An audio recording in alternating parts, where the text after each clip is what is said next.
Soffocate più dalle carte che dalle carte di credito. Le piccole e medie imprese del Nord-Est sono messe in difficoltà non tanto o non solo dalla crisi economica, quanto dalle pastoie burocratiche. Servono più di 10 ore in ogni settimana lavorativa per adempimenti amministrativi, procedure, documenti, autorizzazioni verso le pubbliche amministrazioni. È tutto tempo prezioso che viene tolto all'attività produttiva vera e propria. Aggiungiamo a questo anche il ritardo nei pagamenti da parte degli stessi enti pubblici, a loro volta legati al patto di stabilità. Buono nel complesso invece il rapporto con le banche.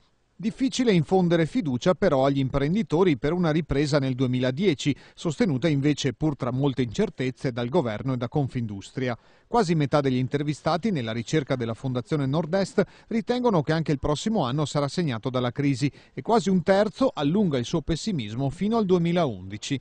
Fino a settembre 7 aziende su 10 hanno rilevato una flessione della produzione, nonché di ordini, fatturato e vendite all'estero. Meno di un quarto degli imprenditori interpellati, tutti con meno di 50 dipendenti, ritiene di aumentare la produzione nel prossimo trimestre.